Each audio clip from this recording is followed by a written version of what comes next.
Olá pessoal, sejam muito bem-vindos mais uma vez aqui ao nosso canal.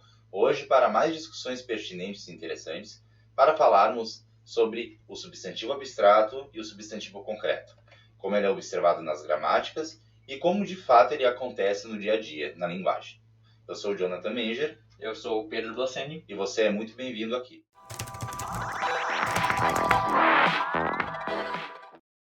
Por que essa discussão, né? Essa discussão nasceu de um artigo que eu escrevi há 4 anos, né? E neste artigo eu observei em torno de 20 gramáticas, o que elas abordavam a respeito da definição dos substantivos concretos e abstratos. Foi observado que há uma grande discrepância na colocação de designações, focando principalmente no substantivo abstrato. Eles dizem que o substantivo abstrato é o ser que depende de outros para existir, né? Quando nós colocamos isso para crianças aprenderem, e a gente já foca, por exemplo, mais no 6º ano, em que eles estão ainda muito na fase concreta e não tem um conceito mais abstrato para trabalhar com essas definições, a gente observa complicações e também nota que a gramática não consegue dar conta das reais aplicações do dia a dia que nós observamos, como é o exemplo do mercado que nós vamos discutir um pouco aqui hoje. Então, o ensino da gramática é muito discutido, né, como se sabe. Um exemplo disso é o pesquisador Dr. Marcos Banho. Então, ele vai trazer em suas obras muito sobre o ensino da gramática, né? Que muito do que se fala na norma padrão, no que se traz como regra, não é o suficiente para ser aplicado no real uso da linguagem, né? Entre muitas discussões que trazida por Marcos Banho, entre outros grandes pesquisadores, tem a questão do substantivo concreto e abstrato, né? E eu trago aqui para vocês uma citação do Celso Cunha e Lindley Sintra, né? São 2 gramáticos normativos, e eles abordam aqui uma concepção de substantivo concreto e uma para substantivo abstrato, né? E a partir disso nós vamos tecer algumas discussões, né? Então eles trazem aqui, né, que os concretos são substantivos que designam seres propriamente ditos, isto é, os nomes de pessoas, de lugares, de instituições, de um gênero, de uma espécie ou de um dos seus representantes, né? E daí depois eles falam, dá-se o nome de abstratos aos substantivos que designam noções, ações, estados e qualidades, considerados como seres. Bom, então aqui nós já observamos uma série de apontamentos que nos deixam mais confusos do que nos trazem clareza, né? E dentro de um ponto de vista da norma padrão, a gente já observa que quando nós vamos colocar em uso na linguagem, como nós vamos ver no dia a dia, isso aqui já fica um pouco disperso, tá? Quando, por exemplo, ele diz que os substantivos abstratos, eles designam estados e qualidades. Como assim estados e qualidades? Então, se eu pensar, por exemplo, na frase ele é bonito. Bonito eu poderia considerar, então, como um substantivo abstrato, ao passo que nós sabemos que bonito é um adjetivo, por se tratar de uma característica, por se tratar de um predicado nominal. Não, né? Então isso já nos traz uma complicação. E se eu pensar, por exemplo, aqui eles dizem, né, nomes de instituições para os concretos. Daí eu penso na sigla IBGE. Quem é o IBGE?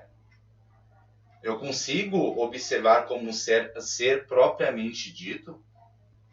Então eu consigo ver como uma imagem própria, independentemente de outros seres?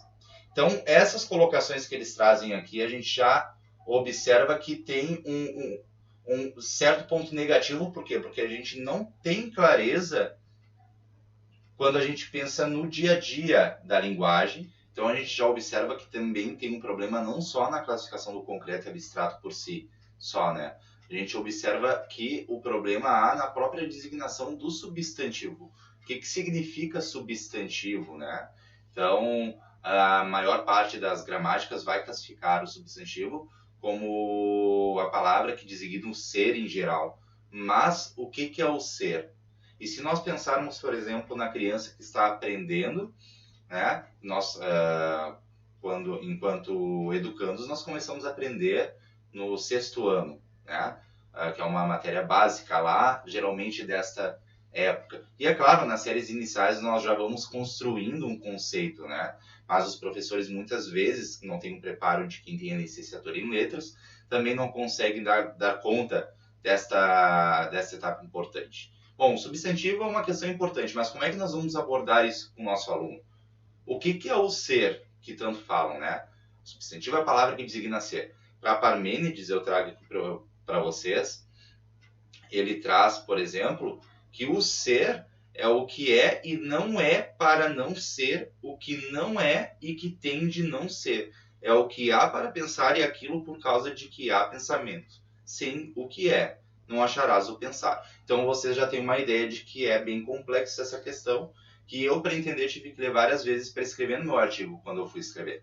Por quê? Porque a questão do ser já é uma questão que é mais da filosofia do que da área da linguagem. E quando a gente traz para a área da linguagem, como é que eu vou encaixar para classificar, como é comum da gramática normativa querer classificar, dentro do substantivo isso. E o próprio Câmara Júnior vai observar que a distinção entre os substantivos concretos e abstratos, ela é mais filosófica que linguística, e dentro da própria filosofia, ela é muito fugidia.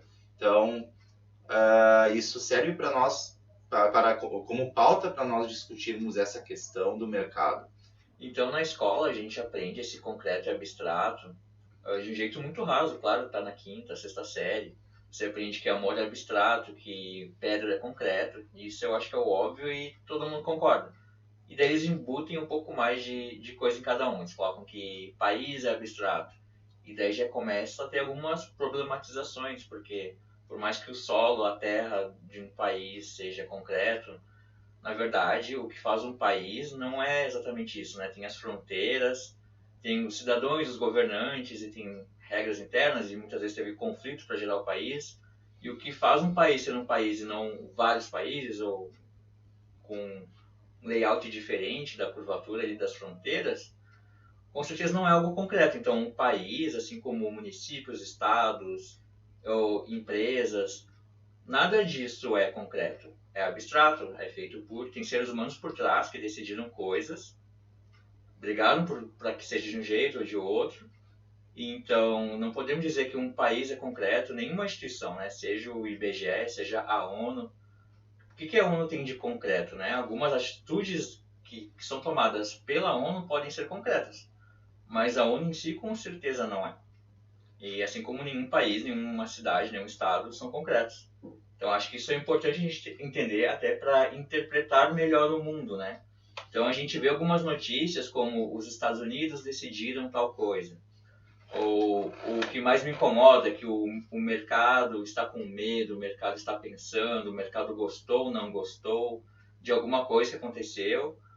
E isso parece que é o mercado ou o país é um ente próprio. Isso não é verdade, né? Então é importante a gente saber o que está por trás. Então, do mercado em específico, quando o mercado gosta ou não gosta de alguma coisa, com certeza não é eu nem você, não é alguém, uma pessoa física sozinha, ou melhor. Algumas pessoas físicas têm tanto dinheiro que elas influenciam muito o mercado. Então, geralmente, quando falam de o mercado gostou ou não gostou de alguma coisa, estão falando de pessoas bem específicas, pessoas com muito dinheiro, com muito poder para poder influenciar todo esse mercado. Então, não é a soma de todos os brasileiros que eu e você vamos fazer compras no mercado e escolhemos alguma coisa ou outra. A gente é peixe pequeno. Então, quando o mercado tem essas notícias grandes que o mercado gostou ou não gostou, está ponderando, pensando, refletindo, não é por causa da gente, com certeza, é por causa de algum player muito grande no mercado, né? Alguém que é dono de muita riqueza e com uma compra, uma venda, muda tudo.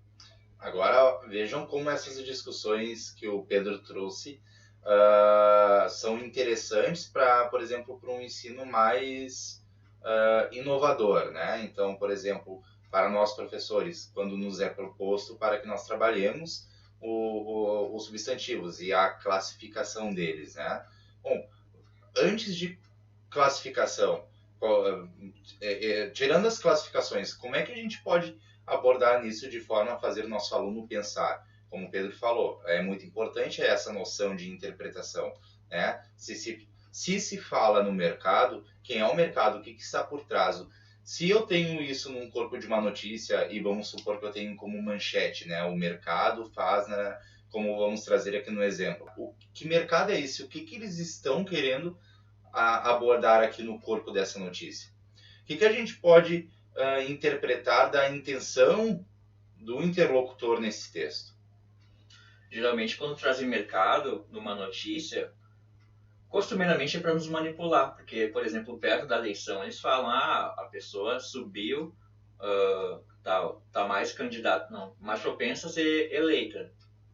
E o mercado reagiu mal a isso, então o mercado não gosta desse nome, olha só, se essa pessoa ganhar, o mercado pode agir mal e vai dar problema na economia do país. Então, é usado o mercado muito para manipular. Mas é verdade que existe um mercado grande, com pessoas com dinheiro, só que o que eles gostam, o que eles não gostam, é de perder dinheiro, perder contratos, perder espaço nos negócios, e aquelas pessoas que estão lá hoje não necessariamente significam o melhor para todo mundo, porque pode ter ideias melhores que poderiam estar no mercado, só que hoje não conseguem porque não tem espaço, que já é dominado por empresas muito grandes, ou mesmo governos que têm alguns contratos com algumas empresas específicas. Então, claro que o mercado que está lá hoje pode não gostar de algumas coisas, mas isso não pode nunca significar que o que o mercado que está lá hoje não gosta, a gente não pode gostar. O que a gente pode gostar pode dar certo também, a gente pode construir novos mercados com novas pessoas.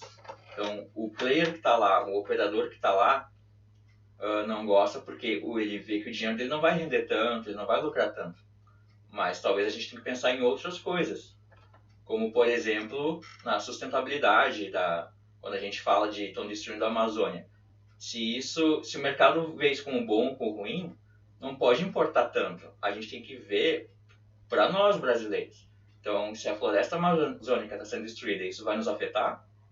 Se o mercado vai regir bem ou vai regir mal, isso vai depender de muita coisa. Mas a gente, como nação, a gente também tem que saber tomar o nosso partido e não achar que o mercado sabe de tudo. Até porque o mercado é alguém específico, lembre-se disso.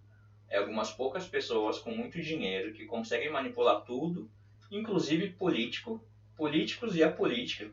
Podem moldar todas as decisões ao seu redor, porque o dinheiro chama dinheiro, as pessoas são compradas pelo dinheiro. Então é muito simplista sempre achar que o que o mercado acha é bom. Então a gente tem que ter uma visão nossa, por mais que seja coletivista, a gente não pode achar que nós somos o mercado, porque quando falam de mercado, com certeza não estão pensando em nós, estão pensando no lucro de pessoas muito específicas.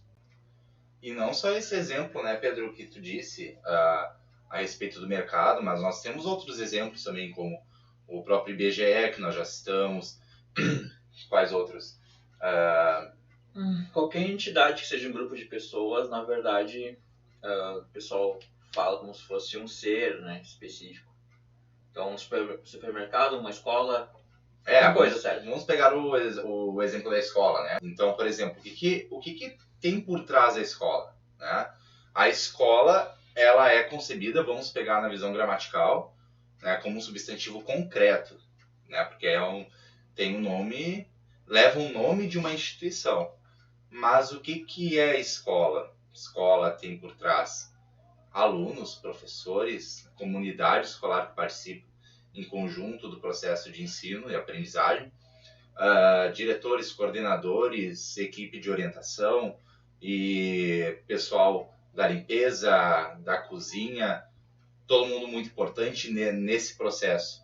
Daí isso faz a gente pensar e refletir sobre o substantivo concreto escola. Será que realmente é concreto?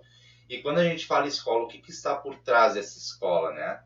Porque para nós compreendermos o que significa algo, a gente precisa saber o que induz, o que motiva essa coisa. Então, o Marcos Bain, por exemplo, quando traz o exemplo do guarda-chuva, né, como substantivo ali, e ele diz que dentro desse guarda-chuva tem toda uma heterogeneidade de variações que a língua traz à disposição de todos nós falantes, né? E esse guarda-chuva, tá? Vamos pegar ao pé da letra, concreto, mas nessa metáfora que ele já está utilizando aí, já dá para nos trazer uma noção de que as coisas vão muito além da classificação. Então, quando a gente está pensando no substantivo concreto e abstrato, ele vai muito além de apenas ser uma matéria na escola, porque se a gente realmente entende essa problemática do substantivo que parecem concretos, mas não são, a gente começa a perceber que entender quem está por trás, o ser humano que está por trás ou os seres humanos que estão por trás, a gente começa a nos permitir entender as intenções desses seres humanos, onde eles querem chegar. Então a gente interpreta melhor as ações dessas escolas, mercados, empresas, entidades, governos. Nós devemos, enquanto seres pensantes, nós devemos ser críticos em relação àquilo que nos circunda. Ou seja, desde o momento que eu estou conversando com alguém, que eu estou lendo uma matéria jornalística, que eu estou assistindo um telejornal, e isso é uma forma de nos mostrar o quanto a gente tem que refletir sobre o que estão nos mostrando e nos trazendo, né? E às vezes até mesmo inconsciente, não quer dizer que a gente não pense, né, que há alguém por trás, não. Mas às vezes de tanto nos jogarem isso como informação, a gente vai absorvendo e a gente vai deixando de lado coisas que são importantes para nós contestarmos enquanto seres pensantes, né? Então fica aí a nossa... esse vídeo ele exigiria muito mais discussões, né? Mas fica aí então nosso ponto de interrogação para vocês refletirem também. Então, pessoal, depois dessa discussão, gostaríamos de ouvir a opinião de vocês. Por favor, deixem nos comentários. Se vocês gostarem do vídeo, não se esqueçam, deixem o seu like, se inscrevam no nosso canal e também apertem o sininho de notificações, que nós vamos ter mais momentos assim de discussões e reflexões sobre esses problemas que nos acercam diariamente, né? Então, um grande abraço, pessoal. Um abraço, até a próxima. Até a próxima.